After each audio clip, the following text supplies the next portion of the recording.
Whether you bond over streaming binge-worthy videos, watching sports recaps, video gaming, or by unplugging altogether, the 2026 Lincoln Nautilus Hybrid helps keep you connected throughout your journey. Learn more at Lincoln.com. Available connectivity features and functionality vary by model. Package pricing, trials, and term lengths vary by model. Video streaming and games are only available while parked.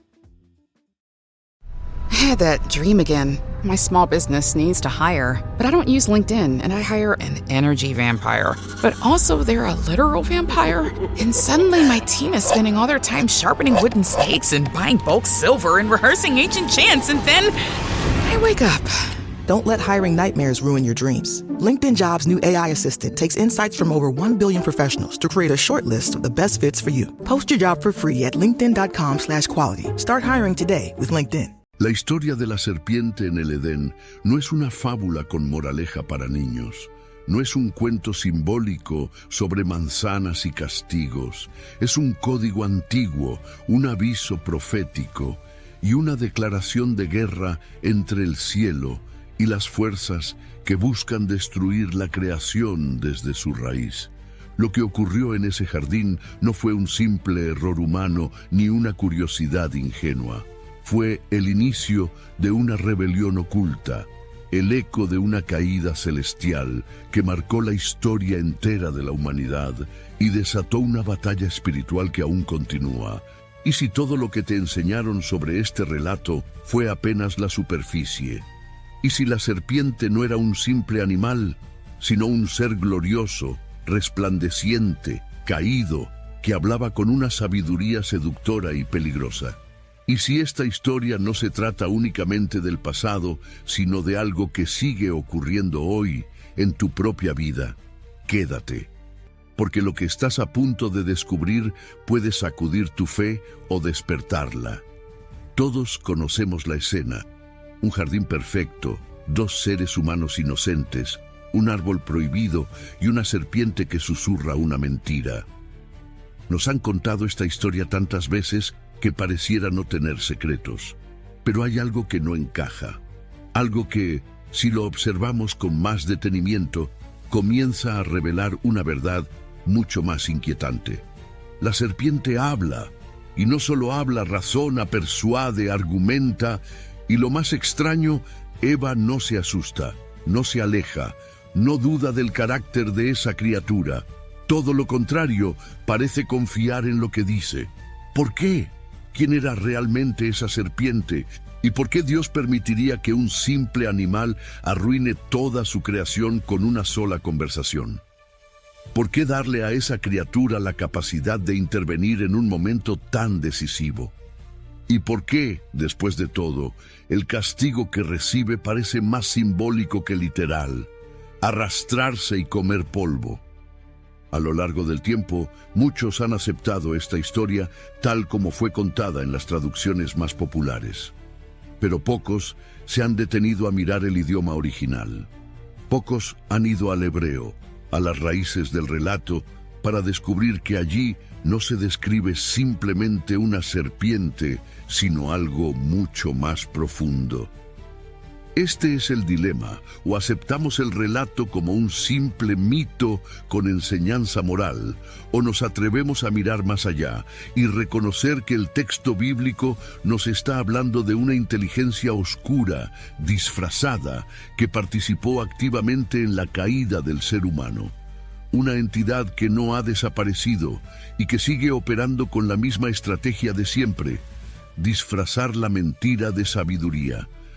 Para entender realmente quién era la serpiente del Edén, necesitamos ir al principio, no solo al principio del relato, sino al principio del lenguaje, al hebreo original. Allí, la palabra que se traduce como serpiente es nakash. A simple vista, parece referirse a un animal que se arrastra, pero en la riqueza del idioma hebreo, las palabras no son planas, tienen capas. Y nakash es una de esas palabras cargadas de profundidad espiritual. En primer lugar, sí, nakash puede significar literalmente serpiente, un animal real, una criatura astuta, silenciosa, que se desliza entre las sombras. Pero si solo nos quedamos con esta definición, ignoramos algo vital: la forma en que esta palabra se usaba en otros contextos, porque también puede significar resplandeciente o brillante. Algunos textos antiguos la relacionan con seres celestiales de luz, criaturas gloriosas que deslumbran, no por su bondad, sino por su apariencia. Y hay más. Nakash también se asocia con la adivinación, el encantamiento, la hechicería. En otras palabras, con el acto de manipular a través de palabras seductoras, de alterar la verdad para obtener poder. ¿Acaso no fue eso lo que hizo la serpiente en el Edén? ¿No manipuló las palabras de Dios? ¿No sembró una duda disfrazada de sabiduría? ¿Con qué Dios os ha dicho? Esa no fue una pregunta ingenua. Fue una estrategia calculada. El texto hebreo no describe simplemente a un animal astuto, describe a un ser con capacidad de razonamiento, con poder de persuasión y con una presencia que no provocaba rechazo, sino atracción. Si Eva hubiera visto una amenaza, habría huido, pero no lo hizo, porque no estaba hablando con algo repulsivo. Estaba frente a un ser glorioso, seductor, convincente. Esto cambia todo. Si Nakash implica no solo serpiente, sino resplandeciente y hechicero, entonces lo que Génesis describe no es a un reptil común, sino a un ser espiritual disfrazado, una criatura caída que había sido gloriosa y que ahora usaba su brillo para engañar. Y cuando cruzamos esta interpretación con otros textos bíblicos, la conexión se vuelve inevitable. En la segunda carta a los Corintios, capítulo 11, versículo 14, el apóstol Pablo lo dice claramente: Satanás se disfraza como ángel de luz. La misma estrategia, el mismo patrón, la misma entidad.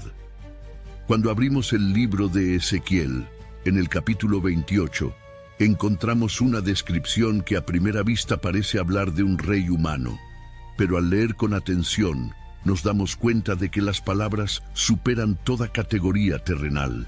El texto describe a un ser que estaba en Edén, el jardín de Dios, no como visitante, no como criatura inferior, sino como una figura gloriosa, adornada con piedras preciosas, perfecta en hermosura y llena de sabiduría. Dice así: Tú eras el sello de la perfección, lleno de sabiduría y acabado en hermosura. En Edén, en el huerto de Dios estuviste. De toda piedra preciosa era tu vestidura, tu querubín grande, protector. Yo te puse en el santo monte de Dios. Allí estuviste, en medio de las piedras de fuego te paseabas. ¿Puede esto referirse a una serpiente literal? ¿A un animal que se arrastra? Claramente no. Este ser estaba en el Edén, pero no como una creación inferior. Era un querubín ungido, una criatura celestial de alto rango, alguien que caminaba entre lo sagrado. Su apariencia no era aterradora, era gloriosa. Su función no era causar miedo, era custodiar. Pero en algún momento, algo cambió. Dice el texto: Perfecto eras en todos tus caminos desde el día que fuiste creado, hasta que se halló en ti maldad. Lo que Ezequiel describe es la caída de un ser celestial, un ser que lo tuvo todo, pero permitió que la corrupción naciera en su interior. Un ser que pasó de la luz a las sombras, de la presencia divina al engaño. Ese ser no desapareció. Tomó otra forma, descendió al jardín, y en el momento más vulnerable de la creación se presentó con palabras suaves y promesas disfrazadas. Isaías lo confirma. En el capítulo 14, el profeta escribe: ¿Cómo caíste del cielo, oh lucero, hijo de la mañana? Cortado fuiste por tierra, tú que debilitabas a las naciones. Tú que decías en tu corazón: subiré al cielo, en lo alto junto a las estrellas de Dios, levantaré mi trono, seré semejante al Altísimo. Esa fue la raíz de su caída. El orgullo, el deseo de tomar el lugar de Dios, la ambición de sentarse en el trono celestial, y al no lograrlo, dirigió su ira contra la creación, contra el ser humano, portador de la imagen divina. Así es como ese ángel caído llegó al Edén, no para proteger, sino para seducir, no como enemigo visible, sino como el resplandeciente. Y así comenzó la guerra espiritual más antigua del universo. El mayor peligro del enemigo espiritual no fue su fuerza, fue su belleza, no su rugido, sino su voz suave, no su apariencia oscura, sino su luz engañosa. La estrategia en el Edén no fue intimidar, fue seducir. No fue usar la violencia, sino la duda. Y esa sigue siendo la táctica más eficaz del adversario. No aparecer como lo que realmente es, sino como lo que el alma desea ver. Eva no fue vencida por una amenaza, no huyó de un monstruo, no fue empujada ni forzada, fue persuadida. Escuchó una voz que parecía tener sabiduría, una voz que le ofrecía algo que parecía justo, conocimiento, poder, libertad. ¿Quién no querría ser como Dios? Pero lo que no vio fue el precio de esa ilusión, la separación de aquel que ya le había dado todo. El engaño en el Edén fue elegante, disfrazado de revelación. Y eso nos confronta con una verdad incómoda. El mal muchas veces no se presenta como lo que es, sino como lo que parece bueno. Así como Satanás se disfraza de ángel de luz, la mentira se disfraza de verdad a medias. No niega completamente a Dios, pero siembra una duda. No ataca directamente, pero ofrece una alternativa más atractiva. Es el arte de lo sutil. La serpiente no solo hablaba, interpretaba, reescribía lo que Dios había dicho, añadía un matiz. Daba a entender que Dios estaba ocultando algo. Dios sabe que el día que comáis de él, serán abiertos vuestros ojos.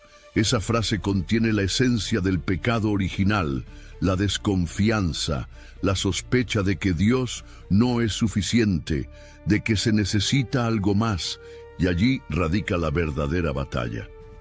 Porque desde entonces, cada tentación espiritual opera bajo ese mismo patrón. La voz que dice que puedes conseguir lo que deseas sin rendirte a Dios, que puedes tomar atajos, que puedes ser dueño de tu destino sin someterte al Creador. El enemigo no cambió su estrategia, porque sigue funcionando, y si no reconocemos que la belleza también puede ser trampa, que lo brillante no siempre viene del cielo, que lo seductor muchas veces es venenoso, volveremos a caer una y otra vez bajo el mismo hechizo.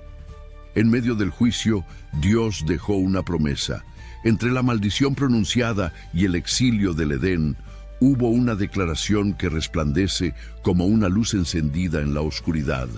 Génesis capítulo 3, versículo 15. Muchos lo han leído sin detenerse, sin notar el peso profético que contiene, pero ese versículo es considerado por teólogos y estudiosos como el primer anuncio del Evangelio, el primer rayo de esperanza en la historia humana, el protoevangelio. Dios le habla directamente a la serpiente, pero lo que declara no es solo una sentencia, es una profecía. Pondré enemistad entre ti y la mujer, entre tu descendencia y la suya. Él te herirá en la cabeza y tú le herirás en el talón. No es un texto simbólico más, es una proclamación espiritual. En esas pocas palabras se anuncia un conflicto que atravesará los siglos. Una lucha entre dos linajes, dos fuerzas, dos caminos. Y sobre todo se anuncia una victoria. La imagen es poderosa, el talón será herido, sí, pero la cabeza del enemigo será aplastada. Esta no es una batalla entre iguales. Es una lucha donde el dolor será real, pero la victoria ya está escrita. Dios no dejó a la humanidad sola en su caída. Desde el primer instante estableció un plan para redimir, restaurar y vencer al engañador. Esta promesa no hablaba de Caín, ni de Abel, ni de ningún descendiente inmediato de Eva. Hablaba de uno que vendría muchos siglos después. Un hombre que sería hijo de mujer, pero no de hombre. Un descendiente puro, nacido sin pecado, que cargaría con el pecado del mundo. Aquel que aceptaría ser herido en el cuerpo para destruir al enemigo en su raíz. La cruz no fue una reacción improvisada, fue el cumplimiento de esta promesa. Desde el Edén hasta el Calvario, Dios tejió una historia de redención. Y todo empezó aquí, en este versículo. Porque incluso cuando el juicio fue pronunciado, la gracia ya había hablado primero. La promesa hecha en el Edén no quedó en el aire. No fue una idea simbólica ni una ilusión religiosa. Fue una estrategia divina, un plan de redención que cruzó generaciones, atravesó imperios, superó traiciones humanas y llegó al momento más sagrado de la historia, la cruz. AI is incredible. It can teach you how to fry an egg and even write a poem, pirate style. Yarr! But it knows nothing about your work. Slackbot is different. It doesn't just know the facts. It knows your schedule. It can turn a brainstorm into a brief. And it doesn't need to be taught. Because Slackbot isn't just another AI. It's AI that knows your work as well as you do. Visit slack.com/meet Slackbot to learn more. This episode is brought to you by MeUndies. Flowers die in 3 days. Matching underwear from MeUndies? That's a gift that lasts. MeUndies creates matching prints for couples and friends. Same adorable designs in different cuts for each of you. All made from their signature ultramodal fabric that feels impossibly soft. With 30 million pairs sold and 90,000 five-star reviews, MeUndies matching prints are the perfect gift. This Valentine's, get exclusive deals up to 50% off at MeUndies.com/Spotify. Code SPOTIFY. En el Calvario no solo murió un hombre inocente, se ejecutó una sentencia eterna. Allí, en ese monte lleno de sombras y clavos, se cumplió lo que Dios había declarado en Génesis 3. La descendencia de la mujer aplastó la cabeza del enemigo. Jesús no solo vivió sin pecado, vivió como el reverso perfecto de Adán. Donde Adán cedió a la tentación, Cristo venció en el desierto. Donde Eva fue seducida por una promesa falsa, Cristo fue obediente hasta la muerte, confiando plenamente en el plan del Padre. Colosenses capítulo 2, versículo 15, lo declara con claridad, y despojando a los principados y a las potestades, los exhibió públicamente, triunfando sobre ellos en la cruz. Esa no fue una derrota, fue una humillación para los poderes de las tinieblas, porque el mismo acto que parecía una tragedia, un hombre muriendo clavado en la madera, fue en realidad la anulación legal del acta de acusación que Satanás sostenía contra la humanidad. En la cruz, Jesús no solo pagó por los pecados, rompió las cadenas invisibles que el enemigo había tejido desde el principio, desarmó su autoridad, expuso su estrategia y venció con una fuerza que no dependía de espadas, sino de obediencia perfecta. Pero no terminó allí, porque la cruz abrió el camino, pero la tumba vacía selló la victoria. La resurrección de Cristo fue el grito final de ese conflicto anunciado en Edén. Cuando Jesús salió del sepulcro, Satanás supo que su sentencia ya no podía ser revertida. La cabeza del adversario fue aplastada, y aunque aún se mueve, su final está asegurado. La cruz no es solo el símbolo del sacrificio, es el estandarte de una guerra ganada, es el lugar donde la serpiente fue vencida por el Cordero, y es la invitación para que tú también vivas en esa victoria. Saber que la serpiente del Edén era más que un animal cambia nuestra comprensión de todo el relato, pero también cambia lo que esperamos de la vida espiritual hoy. Porque si el engaño fue tan sutil entonces, ¿cuánto más ahora? Si Eva fue seducida por una voz que parecía sabia, ¿cuántas voces similares nos hablan a nosotros cada día? El enemigo ya no necesita aparecer como un monstruo, basta con que susurre a través de pensamientos disfrazados de lógica, de ideologías que exaltan al ego, de excusas que suenan razonables, de placeres que prometen libertad, pero que terminan encadenando el alma. La misma estrategia, con un lenguaje distinto, la misma mentira, con nuevas máscaras. Por eso conocer esta historia no es un ejercicio de curiosidad bíblica, es una advertencia. es una invitación a despertar, porque la batalla espiritual no terminó con la cruz. Fue allí donde se ganó, sí, pero nosotros vivimos en medio de esa guerra, con la elección diaria de seguir al engañador disfrazado de luz, o al Salvador que se despojó de todo para darte vida. Cada tentación que enfrentas, cada mentira que te susurra tu mente, cada pensamiento que te separa de tu propósito, es un eco de ese Edén. Y cada vez que eliges la verdad, cada vez que renuncias al disfraz del enemigo, estás afirmando esa victoria que Cristo ya selló por ti. La victoria sobre la serpiente no es solo teología, es poder real, es libertad. Es una forma nueva de vivir, con los ojos abiertos, el corazón firme y el alma despierta. Es saber que aunque el enemigo aún se mueva, ya no tiene autoridad sobre ti. Porque Jesús pagó el precio, porque el resplandor falso ya no puede competir con la luz verdadera. Hoy puedes vivir como hijo del segundo Adán, no desde la culpa del error, sino desde la redención conquistada. No desde el miedo a caer, sino desde la certeza de que el Espíritu de Dios habita en ti. La serpiente habló una vez, pero el Verbo Eterno habló más fuerte. Y su palabra no es engaño, es verdad, es vida y es poder para vencer. La serpiente del Edén no fue solo un reptil, fue una presencia espiritual disfrazada, una entidad caída, brillante, seductora, cuyo objetivo no era simplemente provocar un error, sino separar al ser humano de su creador. Y aunque esa separación trajo dolor, muerte y desorden, también activó el plan más extraordinario de toda la historia, la redención. Desde el primer juicio, Dios había escrito la promesa. Desde la primera herida, había anunciado la cura. Desde la caída, ya estaba en marcha la restauración. Y ese restaurador no fue un profeta, ni un rey, ni un ángel.